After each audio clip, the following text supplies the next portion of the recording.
Over the last 5 years, Canada, New Zealand, and Australia have spent well over $25 billion on American military equipment.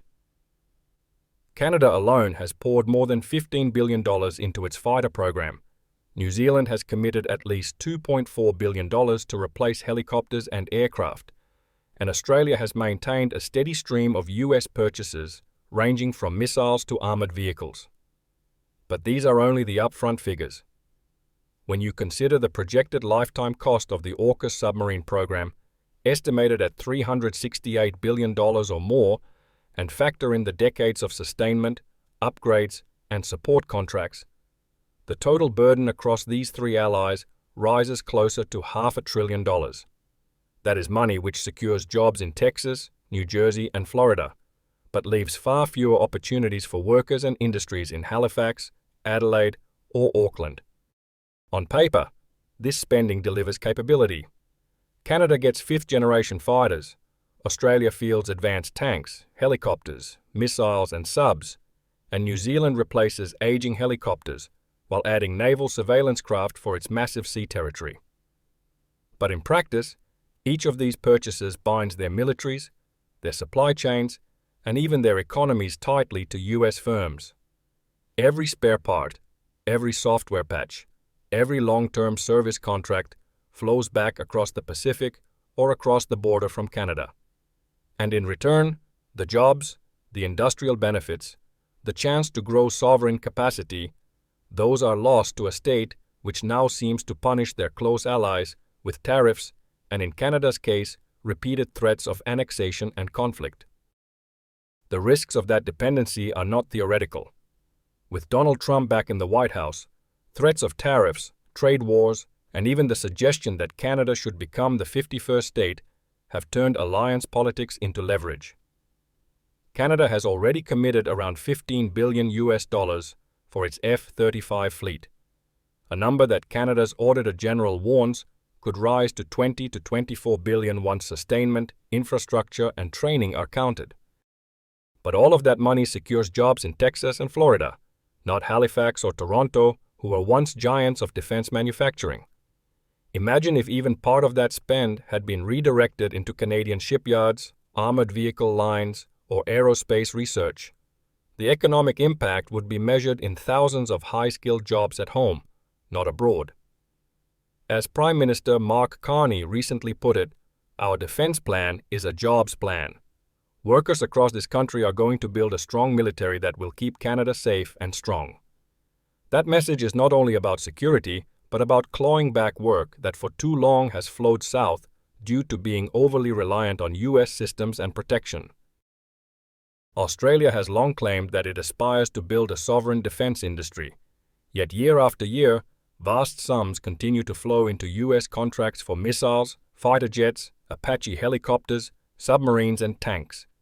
Each missile bought abroad is one less opportunity for Australia's own guided weapons and explosive ordnance enterprise to mature, an enterprise that could have supported thousands of jobs over decades. Meanwhile, much of the design, software, supply chain, and upgrade work remains in American hands. This tension is not lost on policymakers.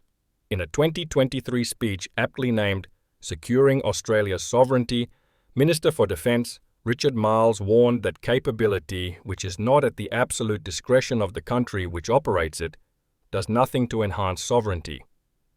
The more money that travels offshore, the more hollow that claim becomes, and the constant pushback Australia received from the US over sending its older Abrams to Ukraine has likely strengthened these feelings. If Australia isn't allowed to send outdated tanks abroad, will it be allowed to use its American-made equipment to defend itself or its allies? And Australia's future plans only deepen the dependency. The centerpiece is the AUKUS submarine program, which begins with the purchase of US Virginia-class nuclear submarines in the 2030s before transitioning to jointly designed submarines with the United Kingdom. Congress has already authorized transfers of US boats, and the projected lifetime cost for Canberra is well over $200 billion. The program is billed as generating at least 20,000 jobs in Australia's shipyards and supply chains, Yet the early boats will still come from American yards that are already struggling to meet the U.S. Navy's own requirements. The Congressional Budget Office and the Government Accountability Office have both warned that America's submarine industrial base cannot build Virginia-class boats fast enough to meet U.S. fleet needs, let alone additional exports to Australia. That raises the question, if America cannot deliver submarines to its own Navy on time, how realistic is it to expect timely deliveries for Australia? With such uncertainty in Washington, Australia increasingly looks to London as its steadier AUKUS partner. Meanwhile, billions more continue to flow into all manner of U.S. technology and sustainment contracts, ensuring U.S. firms remain deeply embedded in Australia's defence for decades to come, while at the same time effectively hampering much of the money which could go into research and development for its own military industry. And then there's New Zealand. With an annual defence budget of barely $3 billion, committing $1.6 billion to American helicopters and aircraft is extraordinary, more than half of a single year's total spending locked into U.S. systems. For a country already stretched thin, that kind of outlay ensures that every service contract, every upgrade, and every spare rotor blade will be sourced offshore. Meanwhile, local innovators like HamiltonJet and several smaller aerospace startups, companies capable of building engines, drones, and advanced marine propulsion systems, fight for scraps of government investment. Even Defense Minister Judith Collins admitted the uncomfortable truth. Everyone's been pretty slack, and the Americans have been carrying us. Her point was about underspending, but it also highlights just how dependent Wellington has become on U.S. kit, and how precarious that reliance looks if U.S. politics turn hostile, something exaggerated by the 15% tariff applied to the country's exports to the U.S. Now this may be the part where you ask, Thomas, what does this even have to do with anything? Well, as with all my episodes in this series, we try to highlight the dangers of dependency, the issues surrounding ITA regulations, and the denial of the use of U.S. weapons when they need to be used, as we've seen in Ukraine. By defaulting to U.S. purchases, Canada, Australia, and New Zealand don't just buy hardware, they outsource sovereignty. In a stable world, maybe that seemed acceptable. But when allies start slapping tariffs on your exports and threatening you with invasion, when threats of economic coercion become bargaining chips, and when your ability to upgrade your own weapons depends on another country's approval, dependency looks less like security and more like risk. And there were always great alternatives. Canada could have expanded its armoured vehicle, aerospace, and shipbuilding programs earlier. Australia could have doubled down on domestic missiles, guns, and radars, scaling local production rather than importing American systems wholesale. New Zealand could have invested in its thriving space and maritime industries, building long-term export capacity through its incredible tech sector. All three nations could have insisted on local sustainment, tech transfer, and co-development, keeping more jobs, skills, and sovereignty at home. But that doesn't mean that there aren't already great companies simmering away in these three nations. So, let's look at some of the equipment already being made in Canada, Australia, and New Zealand, which in my opinion shows that there's potential for so much more. For reference, I'm going to start with the battle-proven stuff, where especially Australia and Canada has lots of homemade equipment active in the war in Ukraine. First among them is Roshel Senator Armoured Vehicle, one of the most visible Western vehicles in Ukraine.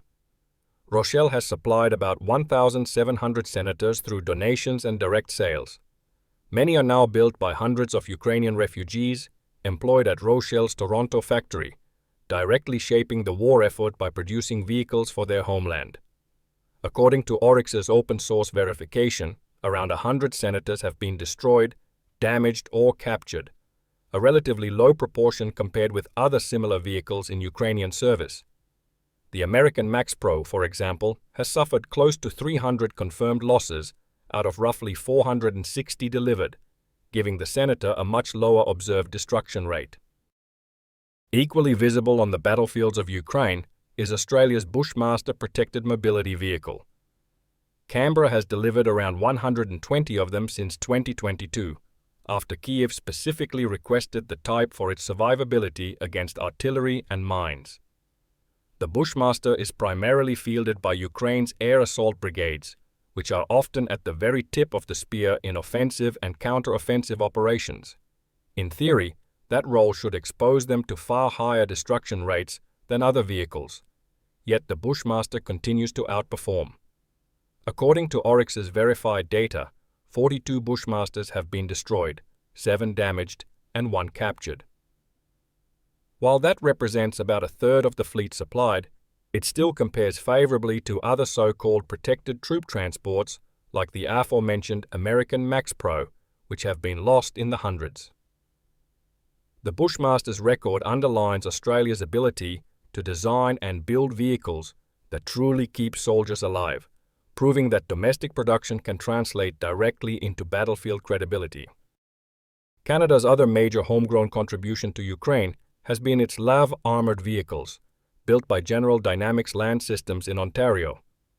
Ottawa has committed over 100 of these vehicles in different variants, leveraging a design that remains central to Canada's own mechanized forces. According to Oryx's open-source tracking, only 3 LAV-6s have been visually confirmed destroyed so far, a strikingly low attrition rate compared with the heavy losses of its American cousin, the Striker. The LAV family has long been a Canadian export success, serving not only at home but also in Australia, New Zealand, and across South America.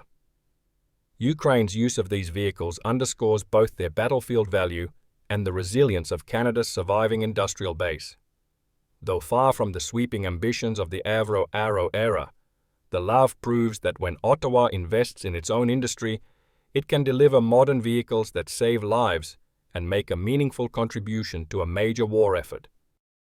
Australia's most recent success in Ukraine is something that looks more like a packing box than a weapon, but it sits right at the cutting edge of modern warfare. The SYPAQ Corvo, better known as the cardboard drone, arrives flat-packed, can be assembled in the field, and costs only a fraction of traditional systems. Australia has been sending these to Ukraine, where they've been put to use for reconnaissance and even strike missions. Australia was among the first nations to send this kind of low-cost drone to Ukraine, and it will be exciting to see what the future holds for this company. New Zealand's defence industry may be small, but it has carved out a world-class niche. Rocket Lab has turned the remote Mahia Peninsula into a functioning orbital launch site, securing major contracts with international partners and even the US military. That gives Wellington something rare: sovereign access to space and a highly skilled manufacturing base that few countries can match. This isn't just about prestige. Launch services, satellite buses, and small-sat production mean jobs that can't easily be offshored, and they give New Zealand a role in dual-use, defence-relevant technology rather than being a perpetual buyer from abroad. At a time when the reliability of SpaceX and Elon Musk is an open question, having a trusted launch provider in the Pacific has become a strategically valuable asset for democratic allies. Without making half of this episode about military technology, I'll mention one more industry category, which proves that when either of these 3 nations bet on their own industries, they can achieve systems that are on par or better than anyone's. Nothing shows Australia's military potential more than its rise as a radar power. At the heart of it is CEA Technologies and its CEAFAR Active Phased Array Radar, a homegrown system now regarded as one of the best of its kind anywhere. These radars already serve aboard Australian warships and are being adapted for the Army, backed by steady government investment to keep the know-how and the jobs in Australian hands. The Australian state even took a majority stake in the company to make sure the capability can't be lost overseas. And this isn't Australia's only achievement. The Jindalee Operational Radar Network, or JORN, is a sovereign over-the-horizon radar system that gives Australia visibility thousands of kilometres beyond its shores, and it's precisely this kind of long-range capability that Canada is now seeking to replicate when they're buying a multi-billion system similar to JORN for itself from Australia. For Canada, Australia and New Zealand, the lesson is clear. Decades of defaulting to US suppliers have delivered capable systems, but at the cost of jobs, industry, and independence. And now, with Washington openly weaponizing trade and politics, that dependence looks less like security and more like a liability. If the US can threaten Denmark over Greenland and Canada's sovereignty, it can do it with any of its allies. But there is another path. These three nations still have industries worth building on. Canada with its shipyards and armored vehicles, Australia with its radars, drones, and Bushmasters, and New Zealand with its space and maritime innovators.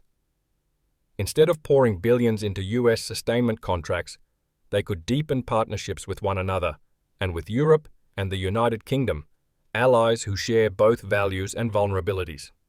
Not only that, but Canada and Australia sits on some of the largest natural resource reserves in the world, and could help Europe in its massive rearmament plans. The choice ahead is not just about buying weapons. It is about shaping economies, safeguarding sovereignty, and deciding who really controls their future security. If Canada, Australia, and New Zealand are serious about that future, then cooperation, not dependency, must be the cornerstone.